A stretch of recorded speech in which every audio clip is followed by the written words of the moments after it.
If you prefer a data-based buying guide, then you are in the right place. Welcome to our channel. We are techies, not salesmen. No flashy words or biased opinions. We made this list based on the big data collected from customers, manufacturers, as well as our data providers. Thanks to our exclusive unsupervised learning AI system, analyzing and comparing all these products couldn't be more accurate or efficient. We list the best buy products and their competitive advantages. This list includes options for every type of consumer. If you want more information and the updated prices on the products mentioned, be sure to check the links in the description below and feel free to subscribe. Okay, now let's start our list.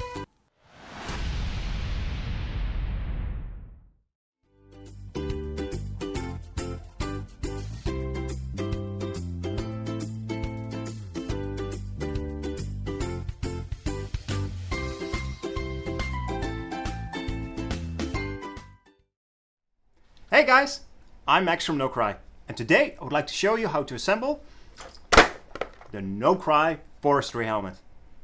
What you'll find in the package is of course the helmet itself, the suspension that goes inside of the helmet. We have two earmuffs, then there's the support for the visor, and lastly we have the two visors that come included, one clear visor and one mesh visor. To allow for easy assembly, make sure that you take all of the parts out of their original packaging and place them on a flat working surface like this. The first step of assembly is to take the helmet and install the suspension.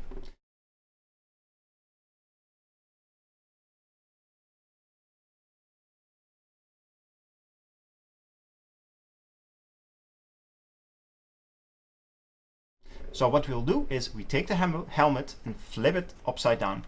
One little trick you might use is to take any type of tape roll and place it under the helmet so the helmet will be balanced by itself.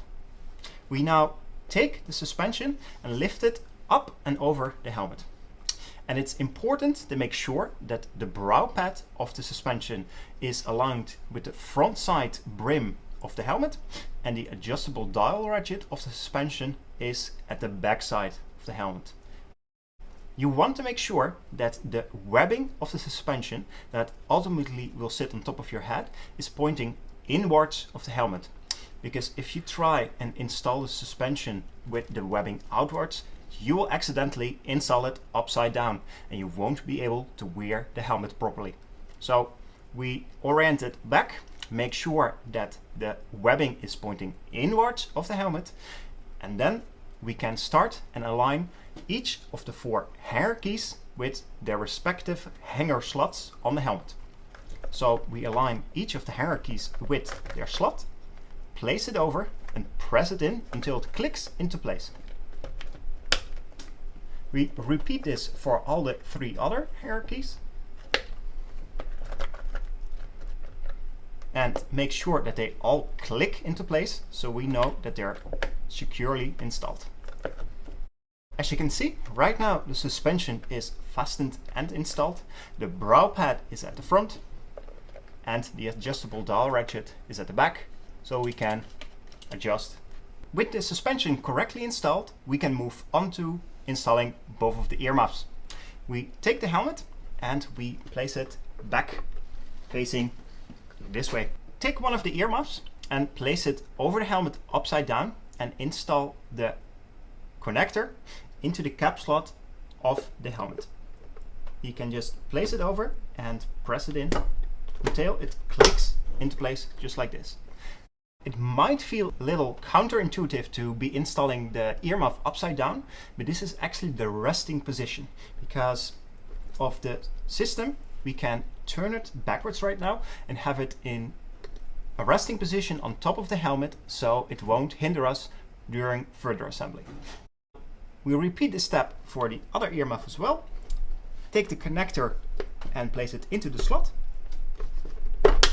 so it clicks into place, and then this one we also turn towards the back of the helmet.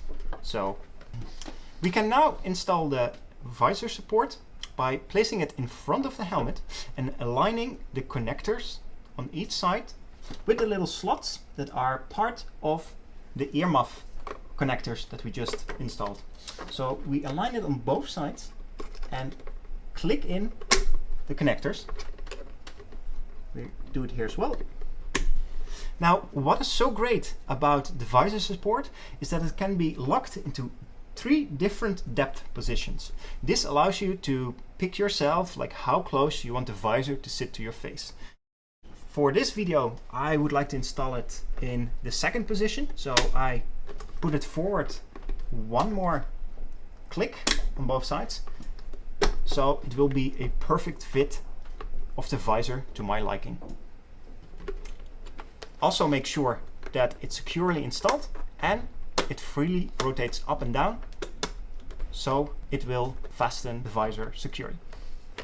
We now have all the other parts installed onto the helmet, and all we have to do right now is pick which of the 2 visors we want to use. Now, as I said before, the 2 visors you will get is one is a mesh visor and the other one is a clear visor. Now today I would like to install the clear visor, and one thing that you should do before the first installation is to be aware that the clear visor comes with a protective film on both sides. So what we'll do is we'll take the film and remove it. The one side and then also the other side. Now we can install it. We align the visor in front of the helmet with the visor support we just installed. And as you can see, the visor support has locking knobs. The visor itself has slots that align with the knobs. So what we do first is the center slot, we align it and place it over the locking knob and then twist it to secure it. We do that on one side as well. We align the slots with the knobs and then turn the knobs to securely fasten the visor into place. Repeat this step for the other side as well. Align the 2 slots with the knobs and turn to lock them. And once we've done this, always make sure that everything is securely locked, and then the visor will be installed. Together with the visor support, you can move the visor up and down. So when you don't want to directly use it, it can be on top of the helmet, and you can easily leave it down to protect your face. And also for the earmuffs, they are right now in resting position. If you would like to use them, simply lift them up and turn them over onto your ears. All right, so now your forestry helmet is fully assembled. If there's anything in the video that we didn't cover, or if you have any more questions, feel free to reach out to us anytime.